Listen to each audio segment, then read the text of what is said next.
Mahalakshmi layout ವಿಧಾನಸಭಾ ಕ್ಷೇತ್ರದ JC ನಗರದ ಮಹಾತ್ಮ ಗಾಂಧಿ ಆಟದ ಮೈದಾನದಲ್ಲಿ ವಿಕಾಸ ಸೆಂಟ್ರಲ್ ಸ್ಕೂಲ್ ವತಿಯಿಂದ ವಿಜ್ಞಾನ ವಸ್ತು ಪ್ರದರ್ಶನ ಕಾರ್ಯಕ್ರಮ ಏರ್ಪಡಿಸಲಾಗಿತ್ತು. ಕಾರ್ಯಕ್ರಮವನ್ನು ಸ್ಥಳೀಯ ಶಾಸಕರಾದ ಕೆ ಗೋಪಾಲಯ್ಯ ಉದ್ಘಾಟಿಸಿದ್ರು. ಎಲ್ಲಾ ತರಗತಿಯ ಮಕ್ಕಳು ತಯಾರಿಸಿದ ವಿಜ್ಞಾನದ ವಸ್ತುಗಳು ವಿಶೇಷವಾಗಿದ್ವು. ಆಯಾ ತರಗತಿಗಳಿಗೆ ಒಂದೊಂದು ಥೀಮ್ಗಳನ್ನು ನೀಡಲಾಗಿತ್ತು. ಥೀಮ್ಗೆ ಅನುಗುಣವಾಗಿ ಶಾಲಾ ಮಕ್ಕಳು ಮಾಡೆಲ್ಗಳನ್ನು ತಯಾರಿಸಿದ್ರು.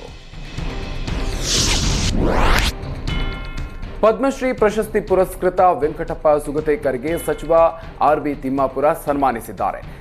ವೆಂಕಪ್ಪ ಸುಗತೇಕರ್ ಮನೆಗೆ ಭೇಟಿ ನೀಡಿದ ಸಚಿವ ತಿಮ್ಮಾಪುರ ಹಿರಿಯ ಗೋಂಧಳಿ ಕಲಾವಿದನಿಗೆ ಶಾಲು ಹೊದಿಸಿ ಗೌರವ ನೀಡಿದರು. ಈ ಸಂದರ್ಭದಲ್ಲಿ ಜಿಲ್ಲಾಧಿಕಾರಿ ಜಾನಕಿ ಕೆಎಂ ಹಾಗೂ ಸಿಇಒ ಶಶಿಧರ್ ಕುರೇರ ಮತ್ತು ಎಸ್ಪಿ ಅಮರನಾಥ ರೆಡ್ಡಿ ಉಪಸ್ಥಿತರಿದ್ದರು.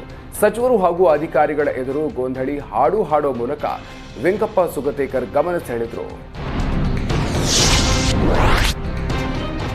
ಹಾಸನ ಜಿಲ್ಲೆಯಲ್ಲಿ ಕಾಡಾನೆ ಉಪಟಳ ಮುಂದುವರೆದಿದೆ. ಬೇಲೂರು ತಾಲೂಕಿನ ತಗರಿ ಗ್ರಾಮದಲ್ಲಿ ಹಿಂಡಾಗಿ ಆನೆಗಳು ಪ್ರತ್ಯಕ್ಷ ಆಗಿದೆ.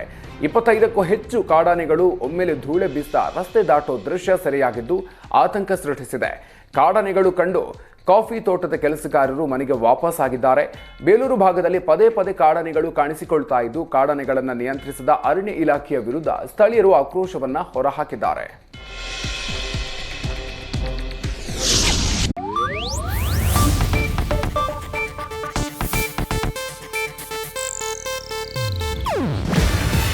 ಇದು ಏಷ್ಯಾನೆಟ್ ನ್ಯೂಸ್ ನೆಟ್ವರ್ಕ್ ಪ್ರಸ್ತುತಿ. ನೀವು ನೋಡ್ತಿದ್ದೀರಾ ಏಷ್ಯಾನೆಟ್ ಸುವರ್ಣ ನ್ಯೂಸ್.